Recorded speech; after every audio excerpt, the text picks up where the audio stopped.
Hello everybody, I'm John Aderola. This is the Damage Report, and it's a beautiful day in the neighborhood. You know, it just is. We've got Brett Erlich here, and we're in good moods. It's Freaky Friday with Brett. I'm trying that one. Hey, it's Freaky Friday. I invented that term. Did you come up? I've never, I forgot. I like the alliteration. That's good. Fun Fridays. Friday fun with Brett. We're gonna do some Friday fun. Yesterday was, I was gonna say Thanksgiving. Yesterday was Halloween. Did you do anything fun for Halloween, Brett? My wife said that that in her mind, carving a jack-o'-lantern takes an hour. But in reality, I told her it only takes 15 minutes. So we did an experiment where we determined whether it would only take 15 minutes.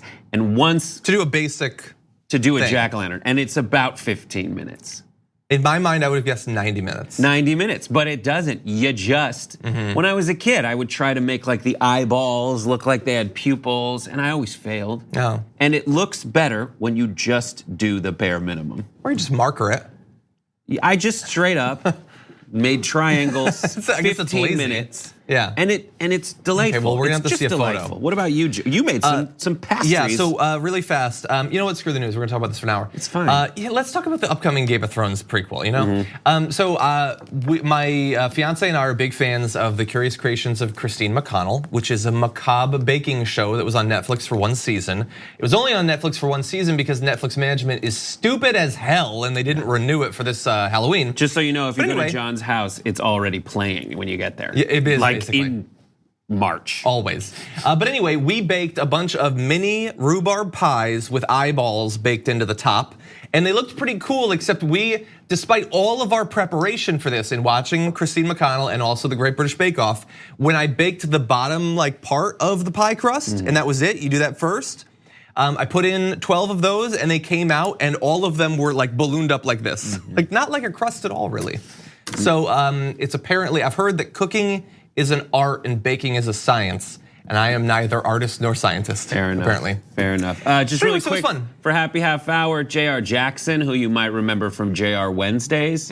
On the program, we drink honey palomas and talk about all things Halloween, whether political or not. Honey Paloma sounds like a Bond girl name from like the 70s. But anyway, I hear it's a good drink. Okay, we've got kind of racist news. What's that? It's also kind of racist. Probably, it's the Bond. Yeah, man, read some of those early Bond novels. Whew. Misogynistic and racist as hell. With that, let's just go into the news. Yeah, speaking of misogynistic and racist as hell. Trump news. Let's move into it. So we're gonna start off with Trump. We're just gonna jump right into it. As of today, Donald Trump is no longer a Manhattanite. He is packing up his stuff and moving down south, as many older Americans do. In paperwork filed with the Palm Beach County Clerk and Comptroller in late September, Trump declared, "I am, at the time of making this declaration, a bona fide," he totally came up with that word himself, "resident of the state of Florida." Melania Trump, the First Lady, filed an identical document. I just would like to say that I'm sure the first time he typed bona fide, it was BONE-A-FYED. Like, I got it, bona fide. Oh God, he didn't have to tweet it, then we would have really known. But he did tweet something about this change because after all, his family has lived in New York for a very long time. That's where his father started the business, that's where his business has been. He's lived there for decades and not anymore. So he tweeted, 1600 Pennsylvania Avenue, the White House, in case you didn't know, is the place I have come to love and will stay for hopefully another 5 years as we make America great again. But my family and I will be making Palm Beach, Florida our permanent residence, capitalized because why not? I cherish New York and the people of New York and always will, but unfortunately, despite the fact that I pay millions of dollars in city, state, and local taxes each year, I have been, hey, he probably does. I would love if he proved There's no way to, how could one prove it? I have been treated very badly by the political leaders of both the city and state. Few have been treated worse. I hated having to make this decision, but in the end, it will be best for all concerned. As president, I will always be there to help New York and the great people of New York. It will always have a special place in my heart. Well, we'll see at his next rally what he has to say about New York City. He is so terrified of losing Florida, he had to move 2 votes there. So you think it's the electoral implications? It's only there's a lot of reasons to move to Florida. None of them because you wanted to. Well, but isn't Florida, it's a swing state. But it's one of the swing states that's swung more towards Republicans, especially as each election goes. Listen, I was just messaging there, John. I was just talking about a message that you can pull from this. Is like, oh, he's so scared of the election, he's moving there for electoral reasons. Yeah, but I want to jump into it, you know? I will also say that, like, does this mean people who move from New York to Florida, they're retiring? Does that mean he's retiring? Just retire. Damn. That would be great, but unfortunately not. So before we get into one other potential explanation for why he did this, we do have some responses from prominent New York political figures. Obviously sad, like it's great to have the president live in your city or state, and for them to go, that's a sad thing. And so Governor Andrew Cuomo said, good riddance. It's not like real Donald Trump paid taxes here anyway, he's all yours, Florida. And I love this, don't let the door hit you on the way out or whatever, quipped Mayor Bill de Blasio. Is that a quip? It would have been without the or whatever. It's not much of a quip. But anyway, so they're obviously happy to see him go. What did you want to be like? You're terminated. Like, I don't know. Like, what is it like? He's don't be back. Yeah, that's funny. It's Dark Fate's come out. You should go watch it. Anyway, it looks good. Yeah, I don't know. It's really like blunt. Like it's not clever. Just like the heightened discourse of politics today. It's just like, don't let the door hit you on your way out. Yeah. I like the or whatever because it's just like dismissive. Like, I did not apply myself here, but you haven't applied yourself ever in your life. Yeah. And then I like Cuomo saying, I mean, Cuomo's was a good quip. It was like, it's not like you pay taxes here anyway, buddy. That's true. And so, look, that's what I think it's about, probably. But that can mean a couple different things. So a person close to the president said his decision was based mainly on taxes, but that makes it seem as if it's based on. That's a fake name. Can I, before you try to shred my argument, can I make my argument? That makes it seem as if like he doesn't want to pay the taxes there or something, but it is really an open question as to whether he ever has paid taxes there. We don't know because he refuses to actually release the documents that would prove one way or the other. In fact, he has dragged out a long-standing court battle that has not been trending his way in recent months to make sure that you can't figure out for sure. But let's compare the two. Florida does not have state income tax or an estate tax. In New York, meanwhile, the state's top tax rate is nearly 9%, and the city's top rate is nearly 4%. The state's top estate tax rate applying to fortunes greater than 10.1 million is 16%. So wait a second, I guess I've never thought about this. If there's state level estate taxes and you are born in New York and you live for 70 plus years in New York, but you can just flee to Florida like a month before you croak to not pay estate taxes, why doesn't everyone do that then? People do that. Yeah? I mean, people retire from New York to Florida, Fort Lauderdale, that's what you do. But I mean, you could specifically do that. City slickers, and when you're 80, you and your wife retire to Fort Lauderdale, you start eating lunch around 2 o'clock, and lunch around 10, breakfast the night before. Like, but no, John, you lost this discussion. I didn't really make my point. You did. Okay, what? Well, how have I lost? So my argument back to you. You haven't said why you think he's actually doing this. Because he has been flushed out of New York because he always was a poser. He always was hated by people in New York. Socially, because socially. He always felt like he's been treated badly. These are snowbirds, but he's a snowflake heading south for the winter of his life. That's what's happened. He is so triggered by everyone around him seeing him in New York for the sham that he is, that he wants to get out and move to Florida. And all this discussion of it being based mainly on taxes is a trap for you to read tax figures about Florida versus New York. And you fell for it. I'm in the trap then. You are. I mean, not you personally. I mean, you personally here, but like just generally, personal. That's what he's doing. In the messaging, he's just saying like, I want to say it's for taxes, when in reality, it's because everyone in New York hates him. And he's always vilified the elites of New York and Los Angeles. And now he eventually looked around and was like, I guess I should get out of here. And now he's moving to Florida where he's still gonna live an elite life. Like what a weird story it is to move to a resort. He's moving, they said in the reports he's making his house Mar-a-Lago. He's not making his house like some mansion somewhere. He's gonna live like, in the model home or something. Like it's this weird life where he's gonna be wandering around a country club. So we're way over. So just really fast, I just want to say, when I say that I think it could be about taxes, I don't mean that he wants to pay less in taxes. I mean, I'm sure he does, he's cheap, but doesn't matter. It doesn't make any material difference in his life whether he pays 0% taxes or 10% taxes or 50% taxes. It doesn't matter anyway. I think he's dumb enough to potentially think that if he flees New York, he might not be under the jurisdiction of certain Southern District of New York investigations of him or something like that.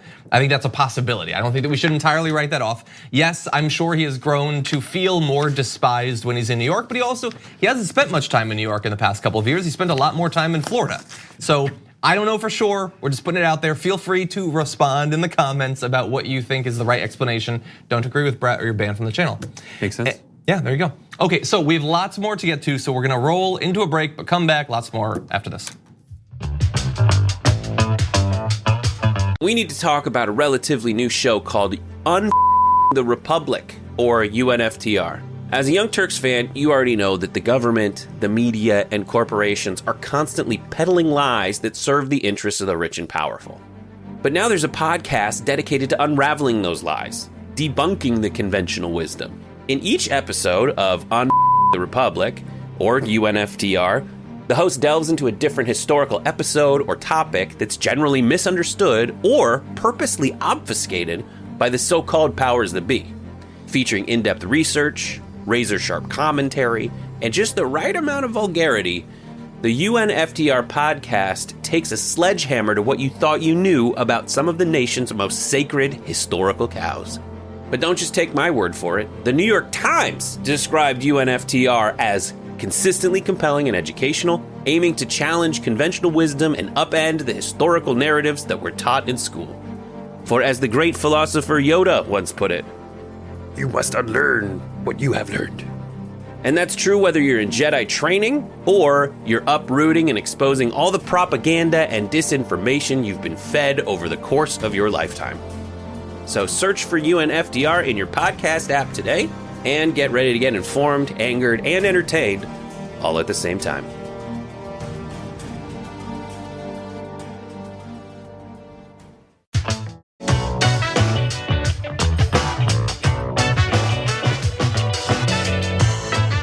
At the same time that more and more Americans across America are getting fired up to engage in this 2020 election, efforts continue to make sure that as few of them can as possible, with voter suppression efforts going on across the country. And joining us now to break down his research into this area, once again joining the Damage Report, Greg Palast, investigative reporter and writer of 4 New York Times bestsellers, including The Best Democracy Money Can Buy.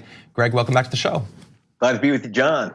Great to have you here. Look, there's several different topics I want to get into with you, but you have a new video that we want to talk about. This is about the nexus of voter suppression, race, and mass shooting. So let's show it to the audience. 9 people have been killed in a second mass shooting in less than 24 hours. This investigating it happened in Dayton, Ohio. My cousin TJ was killed on my B-day. He was 25, I just turned 25. Never thought in my mind he would be the one to die in a massive shooting in the town of mine. He got 4 kids, knee high, that cut deep, huh? He can't work in the morning, he can't feed them. He got a wife at home, she can't see him. He got sisters, bro, they really need him. On top of that, his kids wanna see him. Bones depict this world is sick. Mental health and entitlement, devil supremacists. It led to this. Together we stand, divided we fall. We should throw hands before we bear arms. For all the victims, I'm crushed by your loss. Even though you're gone, we still holding on. No matter where you go, I'ma keep holding on. Standing in the rain, we gon' get through the storm. Yes, the tide close, it might hit the coast. I'll be by your side, we still holding on. Yeah, we still holding on. In your brown eyes, I can see hope. Man, the world cold, it's hard to cope. I got your back and we still holding on. Take my hand, who gon' take my hand? And when I take a stand, they gon' kill me where I stand. I walk through the land, step through the fields of sand, follow in the footsteps, lead me to the promised land. Heal the world, words is not enough. I'm fighting for the ones not standing up, that can't speak up. It's hard enough that they indulge in killing us. No matter where you go, I'ma keep holding on. Standing in the rain, we gon' get through the storm. Yes, the tide close, it might hit the coast. I'll be by your side, we still holding on. Yeah, we still holding on. So Greg, tell me about that. Okay, you had Jevin Lamar on, great hip hop artist there, who's from Dayton. His cousin TJ was massacred as one of the 9 people in the Dayton shooting. And I do want to relate this to voting. It is. He is my assistant producer and front point man down in Dayton and in Ohio. And this song, if you go to JevinLamar.com, you can download it, donate to Daybreak Dayton, by the way, which is a homeless shelter for kids dealing with violence in Dayton. And Jevin himself was at that homeless shelter. The reason we did this, okay, was to support, remind people why you're voting and what you're doing. He's part of a whole campaign to uncover vote suppression in Ohio, working with me and was assistant producer on our film, The Best Democracy Money Can Buy, which is filmed, a lot of it in Dayton. And I'll tell you why, okay? You saw that town, it's destroyed. Okay, it's one of the reasons why people pick up guns. It's an absolutely desperate place. It's lost half of its population. About 50% of the homes are in foreclosure or are simply abandoned. It's a war zone. And what they do, why is that important? The answer is because when people don't have homes, when people have no place to be, they can't vote. And by the way, the GOP, I caught them in Michigan, challenging the right to vote of people if they're living in their homes, if they've been foreclosed because it's supposedly not a legitimate address. The other thing, the state of Ohio just removed 500,000 voters, the GOP state Secretary of State. Now you have to understand, Obama won that state twice. Mm-hmm. He really did win it in 2016, or excuse me, the Democrats won it in 16. But there was mass erasure of black voters from the voter rolls in Ohio. And we uncovered some of these tricks in the film. We uncovered something that they used in Ohio called interstate cross-check. If you remember Chris Kobach of Kansas, if you can't remember Chris Kobach of Kansas, always think KKK. He's the guy who came up with this system of saying people are voting twice. He targeted over 500,000 people in the state of Ohio saying that they were registered or voting twice. By the way, there is no such instances, and yet they removed 500,000 people from the voter rolls.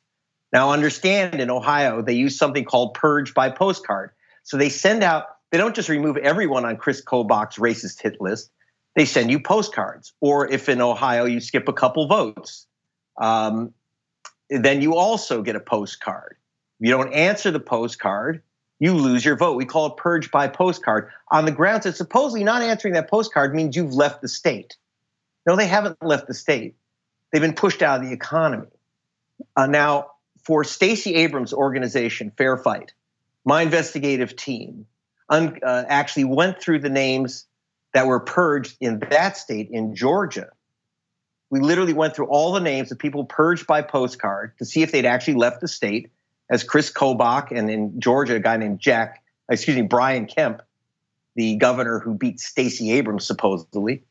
And we found that 340,134 people, exactly, we have their names and addresses, never left their voting address. And they removed them from the voter rolls anyway for having moved. This is the game they're playing in the swing states. Georgia is a swing state. It is the first Deep South minority majority state. Stacey Abrams, as she says, won that race. She just wasn't inaugurated governor. After she read our reports and which you can read, by the way, at gregpalast.com from the Palast Investigative Fund. Now, we're not just working in Georgia, where we're working with Stacey Abrams. We are also working in Ohio.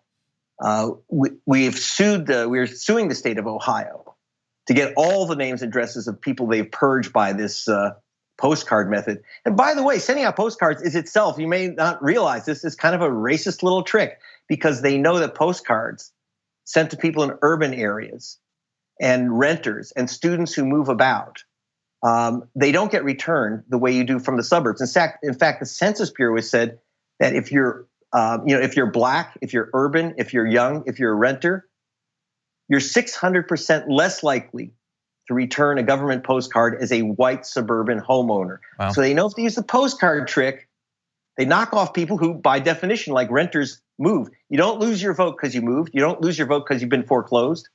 People in Dayton are always doubling up and tripling up because they're losing their houses. They know who they're removing, and that's the trickery that's being played. That's one of the reasons I have that we filmed about the massacre, but this will seg into the filming about voting in Dayton, or the attempt to take away the vote of people in Dayton. Yeah, really exciting, by the way, that you've been working with Stacey Abrams, because she obviously has experienced firsthand the electoral implications of this sort of voter suppression, and what you've described in a number of different ways, very scary. And so we're really thankful to have both investigative reporters like yourself and also people like Stacey Abrams working on this. Everybody watching this should definitely look into Greg's website, learn more about his recent investigations. Greg, as always, we love having you on. Thank you. Thanks, John. See you then. We're gonna take a short break. When we come back, Rudy Giuliani, the cybersecurity czar of the White House, having a little bit of tech trouble of his own. We'll describe that after this.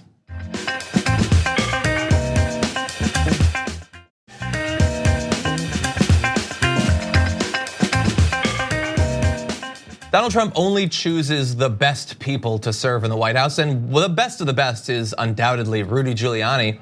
You might know that he's not only the personal lawyer to Donald Trump, but he's also served as the cybersecurity czar.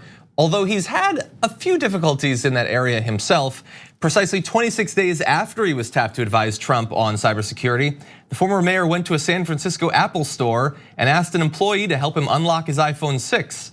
Why, you might ask? Well, he'd reportedly locked himself out because he'd entered his passcode wrong 10 times, disabling the device. Hey, it was secure. His phone was so secure, not even he could hack into it. Oh my God, it's like the whole can God create a boulder too heavy for God to lift thing. That's exactly what I was gonna say, because I'd heard that before. Really? You've never heard that? No. That's a thing, it's a theological question. Can God create a boulder too heavy for himself to lift? I don't deny it, and it makes sense that it exists. I just wasn't gonna say that. Well, you just blew my mind. Buckle right up, buddy, because this segment's about that now. No, anyway, so we're gonna talk here. So this is a stupid nonsense story. But it does sort of make you think, but it's not that simple. It makes you think. So did he forget his password on his phone, which he's always on and has entered 1,000 times? Did he forget it and then try 10 separate attempts at it? Or was it not his finger, was it his butt? Because we know he butt dials people. Maybe he butt passworded. It's just amazing all the different ways you could picture Rudy Giuliani messing up his own password. A, he forgot it. B, just the way he lies and just pushes on through with it. He's like, no, this is my password. This is my password. You're rejecting it, but it's not. Yeah. And just the moment, we've got to track down the person who actually, the genius who had to help him. Well, we have a little bit of information in that area because the thing is, NBC News, even if it's a stupid story, NBC News is like, well, we got to investigate this, and so they did. NBC News reviewed a photo of an Apple Store internal memo for a customer named Rudolph Giuliani, which could be any number of people, with a number attached to his firm, Giuliani Partners. That narrows it down. The news outlet also spoke to a former Apple Store employee who was present and another source familiar with the incident. NBC News, take a half day. You don't need multiple sources for this story. Yes, you do. A stupid little thing. No, I think that's great. It's just the kind, you hold yourself to the same journalistic standard every time. I get that. If you're gonna come at mainstream media, at least they're doing stuff like that. No, I know, and look, they did a good job, okay? So what are the implications of this? You might think, well, obviously there's none, and you're mostly right, but Apple staff reportedly erased Giuliani's phone and set it up as new from an iCloud backup, according to a memo seen by NBC News. That would mean that the president's lawyer's phone data is stored on Apple's iCloud, or at least was at the same time he was the nation's top cyber guy, which is now a term. Thanks, Jennings Brown. And so, yeah, it's just floating around in the clouds. And this is something that I keep coming back to, is if you support Trump and Giuliani, how? How can you think of these folks as the smart ones, as the leaders that you want to follow, when they're doing things that are so patently, empirically embarrassing that he would have to go to the genius bar and at the same time has been placed in charge of all these things? And the only answer I can have is your professed support of these people is disingenuous. You just want to feel a certain way about the world, knowing that you're essentially disenfranchised from it.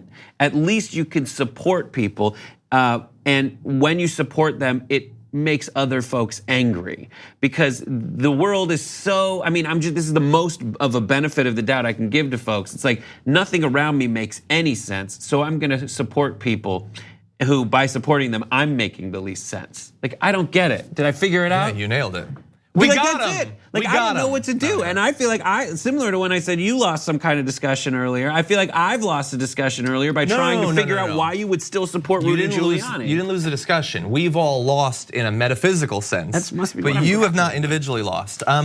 So look, I want to be really clear. I'm not getting down on someone for getting locked out of their account and having to go to a Genius Bar. You're allowed to do that because you've never been an official advisor on cybersecurity. And by the way, it's not like Giuliani was just plucked out of nowhere to serve that role. After 9/11, he traveled the globe advising, I think, Mexico City on cybersecurity efforts and things like that. He's never known. He's the only person in the world who still butt dials people. But like that is the consultant game.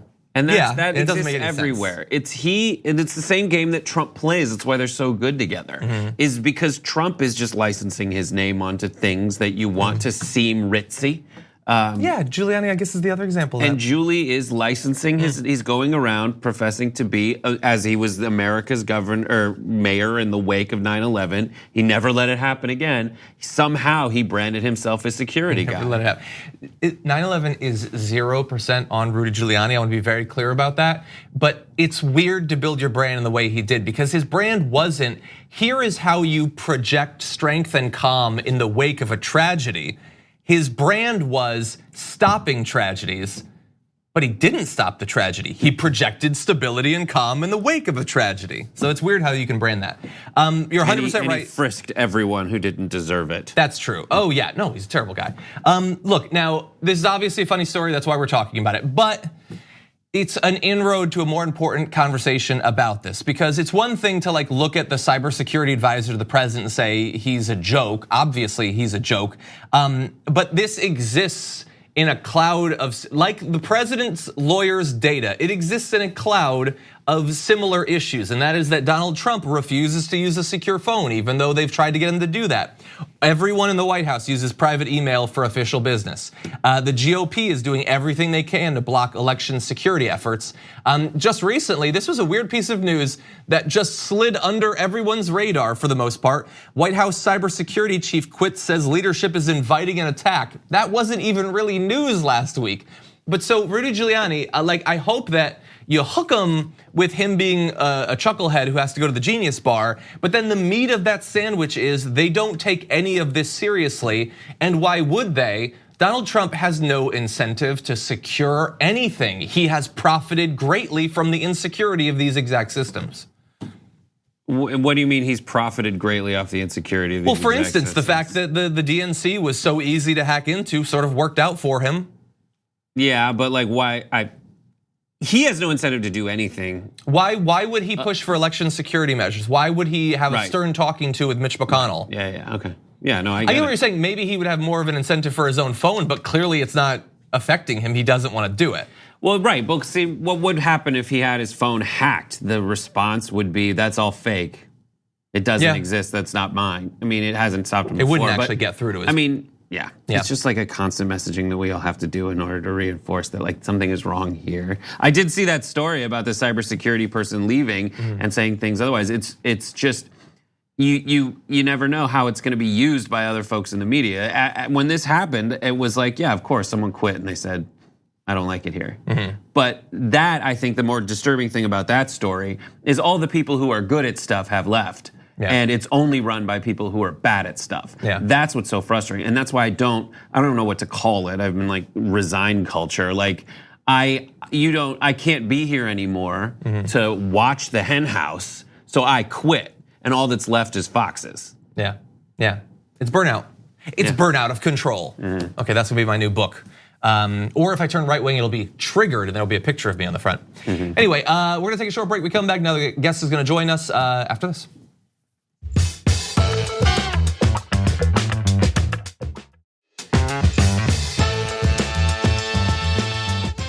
In the past couple of years, I've described the support for Donald Trump as a cult of personality, as cultish behavior, but I am by no means an expert on cults or people who are in cults. So we decided to get an expert on exactly that. And that expert joins us now. Stephen Hassan, cult expert, internationally sought after expert on cults and undue influence, author of multiple books, including the newest released just a couple of weeks ago, The Cult of Trump. You seem like the perfect guest to explain this phenomenon to us, so thank you for joining us. Yeah, thank you for having me. And this has been 40 plus years of my life work as a mental health professional, as a former cult member myself in the Moonies. And I describe exactly in this new book, I think, what's going on, and that I think will cut through a lot of the confusion. Well, look, I definitely think that people should read the book, but give them a little bit of a taste of what it is that you describe in The Cult of Trump. Sure. So, for example, what we need to understand is that there's an ethical influence and an unethical influence on the influence continuum. So legitimate groups, legitimate religions give informed consent. They honor the person's free will. They encourage the person to read whatever they want to read, talk to whoever they wanted to talk to, and make their own decisions. On the destructive end of the continuum, unfortunately, lying by withholding, distorting information, a lot of fear, a lot of guilt, a lot of confusion, a demand for obedience and dependency. Mm-hmm. And when I describe Donald Trump, who, by the way, grew up 1.3 miles from me in Queens, New York, when I describe him, I put him next to people like my former cult leader, Sun Myung Moon, Ron Hubbard, Jim Jones, Charles Manson, Lyndon LaRouche, because they fit the malignant narcissist profile. Someone who is unable to have empathy, grandiose claims, never takes responsibility, pathological lying, thinks they're above the law. Mm-hmm. And so I lay out in a full chapter the criteria of what characterizes a destructive cult leader. And again, referring to the influence continuum, of course, we have other political leaders, but they care about the truth and facts. They care about admitting if they made a mistake. They don't blame everybody else. They don't project all of their stuff on everybody else, but they believe in rule of law and the Constitution and the checks and balances. Furthermore, I go into the book about the whole history of the media, of propaganda, of disinformation campaigns, and how right now we're experiencing psychological warfare type level of disinformation that's aimed to delegitimize truth itself, delegitimize legitimate leaders, institutions, and to make people feel powerless and hopeless, actually, to give up to the authority figure who says, trust me, I know everything. So then I go into the groups that are controlling Trump and the base that are the fervent followers, and I describe how they're like cult figures. So just one question here.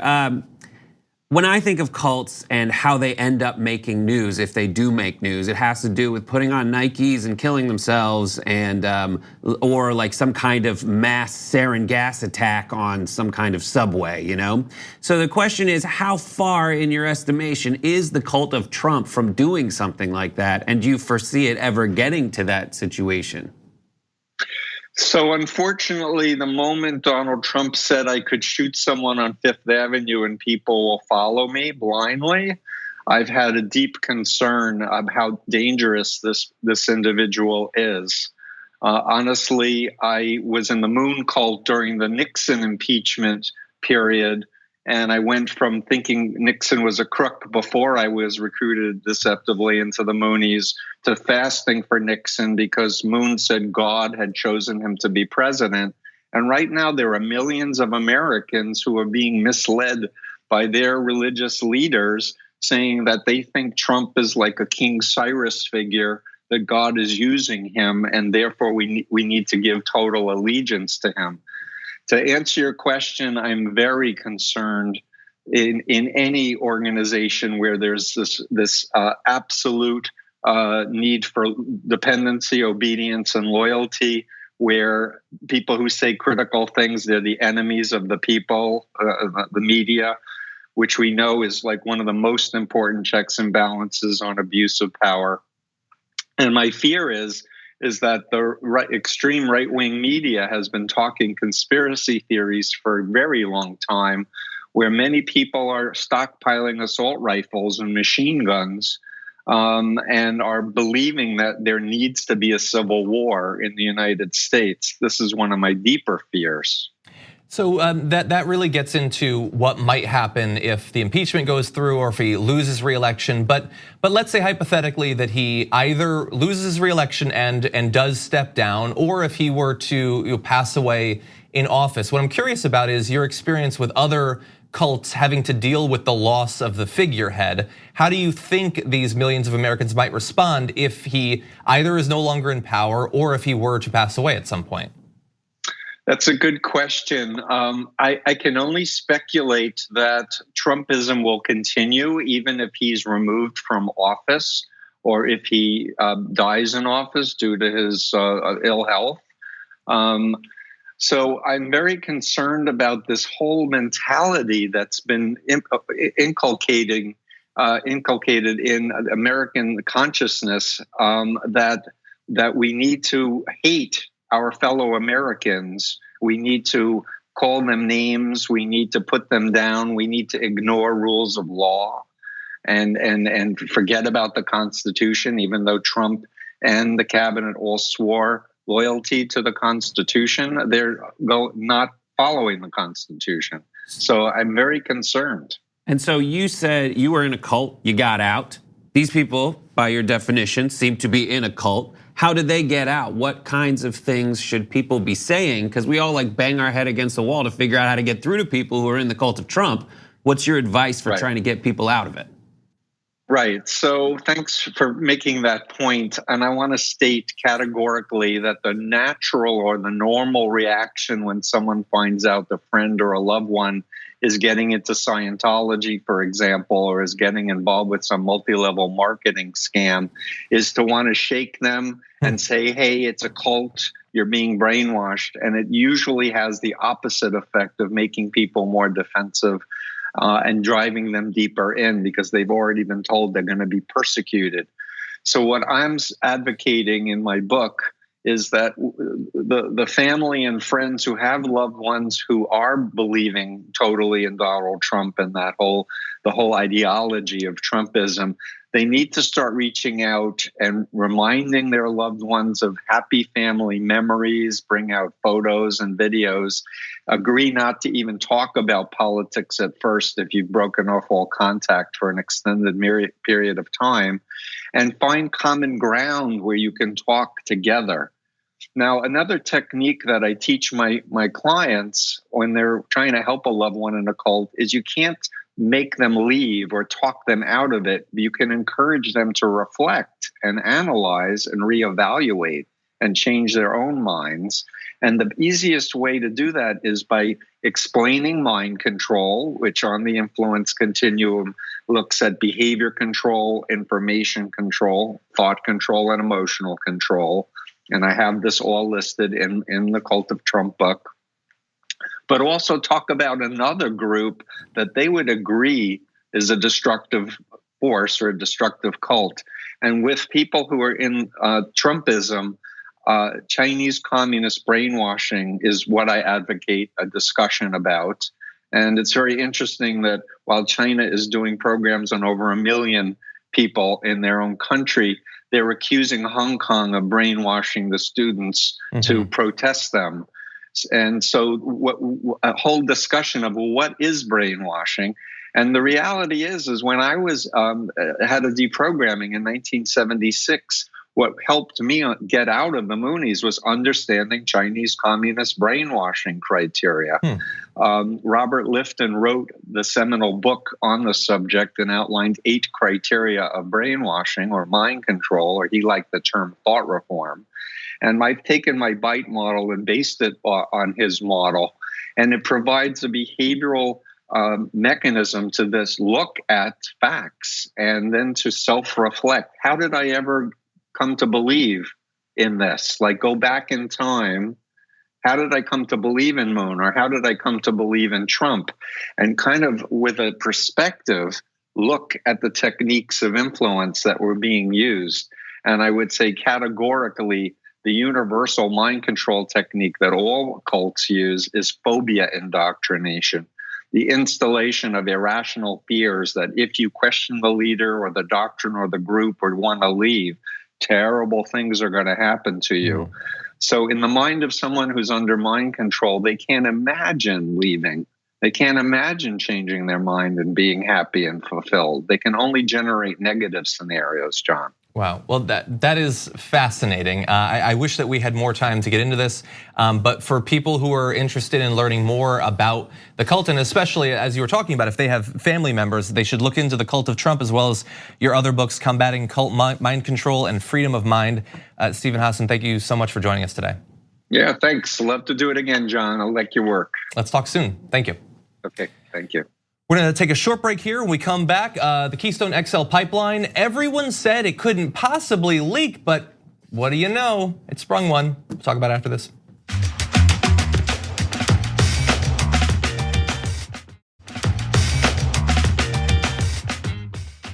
The Keystone XL pipeline was protested for a number of months because of significant fears, not only about the damage the construction of the pipeline initially would do, but also the continuing threat that would exist as long as the pipeline existed, that it would someday leak.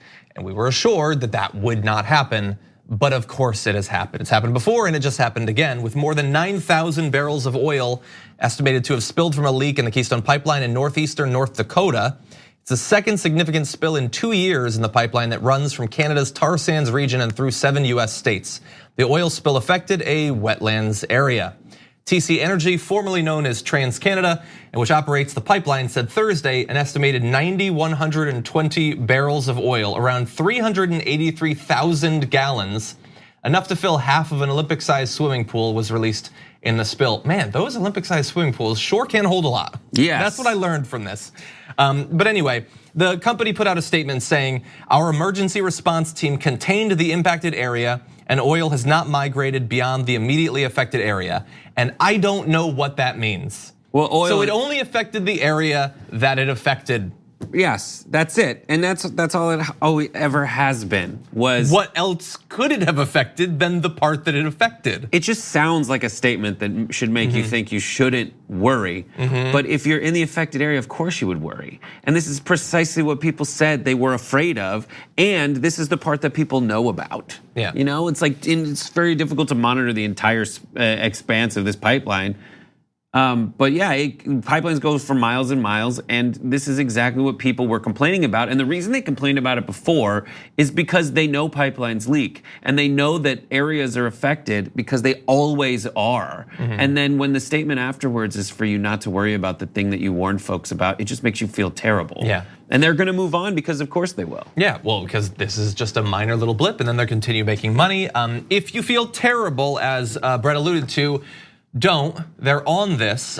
Crews are using vacuum trucks and backhoes to recover the oil. Watch your mouth. They're using backhoes to recover the oil? That seems lower tech than I would have expected.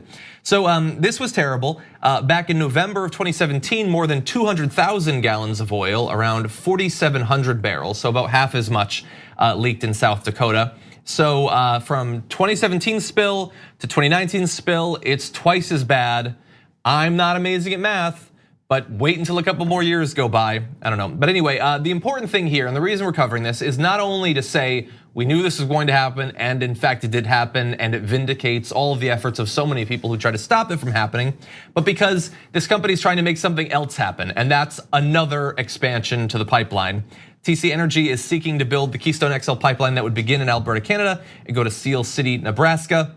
There's a public comment period for this new pipeline that ends November 18th. So you still have almost 3 weeks to lodge public comments, which I'm sure the US government will take very seriously, especially considering what just happened during this period. They're gonna take your comments and clean them up with vacuum trucks and backhoes. Well, you know what? Let's fill up those backhoes with negative comments. We may not be able to stop it just yet, but we can at least go on the record as saying that we stood against this when there was time.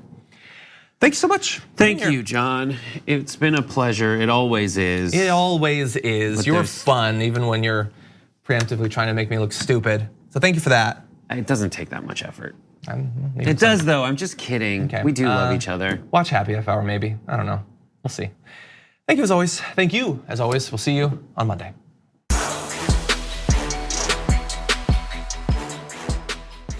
Thanks for listening to the full episode of The Damage Report. Support our work, listen ad-free, access members-only bonus content, and more by subscribing to Apple Podcasts at apple.co/TYT. I'm your host, John Adarola. I'll see you soon.